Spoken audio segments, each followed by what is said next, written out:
Boche gold and diamonds. Buy now pay later. പട്ടാമ്പിക്ക് പുറമെ തൃത്താലയിലും കടുത്ത മത്സരമാണ് നടന്നതെന്ന് CPM ജില്ലാ സെക്രട്ടേറിയറ്റ് വിലയിരുത്തൽ. 3000 വോട്ടിന്റെ ഭൂരിപക്ഷത്തിൽ LDF സ്ഥാനാർത്ഥി MP രാജേഷ് വിജയിക്കുമെന്നാണ് CPM പ്രതീക്ഷ. സംസ്ഥാന രാഷ്ട്രീയം ഉറ്റുനോക്കിയ മണ്ഡലമാണ് തൃത്താല.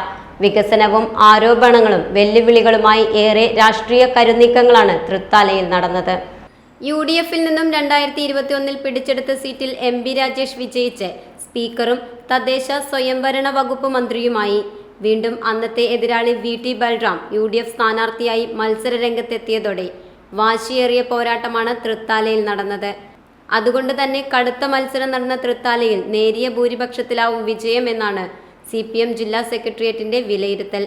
കൈവിട്ട സീറ്റ് പിടിച്ചെടുക്കാൻ മോർണിംഗ് വാക്കും റോഡ് ഷോകളുമൊക്കെയുള്ള പ്രചരണമായിരുന്നു UDF-ന്റേത്. മണ്ഡലത്തിൽ NDAയും വലിയ പ്രചരണമാണ് നടത്തിയത്. കേന്ദ്രമന്ത്രി സുരേഷ് ഗോപിയെ കൊണ്ടുവന്നതൊക്കെ വലിയ നേട്ടമായി NDA കാണുന്നുണ്ട്. എന്നാൽ അവസാന ഘട്ടത്തിലെ പ്രചരണ തന്ത്രങ്ങൾ ഗുണകരമായെന്നും 3000 വോട്ടിന്റെയെങ്കിലും ഭൂരിപക്ഷത്തിന് ജയിക്കുമെന്നുമുള്ള പ്രതീക്ഷയിലാണ് CPM.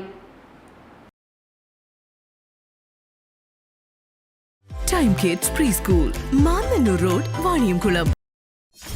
.view news. കാഴ്ചകളാണ് ലോകം, കണ്ടു തുടങ്ങുക.